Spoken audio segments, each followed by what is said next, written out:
এই সপ্তাহের কোনো এক বিকেলে শেখ হাসিনাকে ফোন করেছিলেন দলের সাধারণ সম্পাদক ওবায়দুল কাদের। প্রায় 15 দিন পর সেই ফোন ধরেন শেখ হাসিনা। এর আগে টানা কয়েকদিন ধরে ওবায়দুল কাদেরের ফোন উপেক্ষা করেছিলেন তিনি।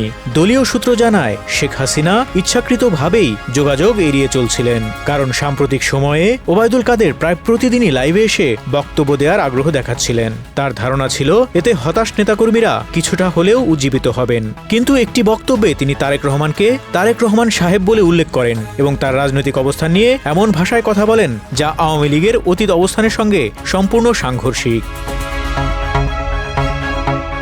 ক্ষমতায় থাকাকালে যিনি তারেক রহমানকে আক্রমণের প্রধান মুখ ছিলেন, সেই কাদেরের কণ্ঠে হঠাৎ করে এমন চূড়ান্ত সম্মান শেখ হাসিনাকে ক্ষুব্ধ করে তোলে। দলীয় একাধিক সূত্র বলছে, আওয়ামী লীগ এখন বাস্তবতা মেনে নিয়ে হিসাব করছে, তারেক রহমান যেহেতু ক্ষমতার কাছাকাছি, সেহেতু ভবিষ্যৎ বিএনপি সরকার আওয়ামী লীগের প্রতি কিছুটা নমনীয় হবে বলেই তাদের ধারণা।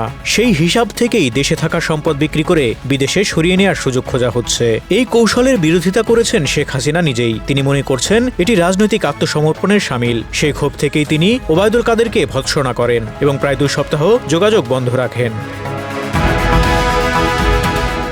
আওয়ামী লীগের শীর্ষস্থানীয় একাধিক নেতা বলছেন, ওবায়দুল কাদের যে কোনো মূল্যে সাধারণ সম্পাদক পদ আঁকড়ে রাখতে চাইছেন, কিন্তু শেখ হাসিনা আর তাকে আগের মতো নির্ভরযোগ্য মনে করছেন না। বরং তিনি সন্দিহান যে কাদের নিজের রাজনৈতিক ভবিষ্যৎ বাঁচাতে আলাদা সমীকরণে হাঁটছেন। এমন বাস্তবতায় ভারত ছাড়ার চিন্তাও করছেন ওবায়দুল কাদের। দলীয় সূত্র জানায়, তিনি ইউরোপে যাওয়ার পথ খুঁজছেন।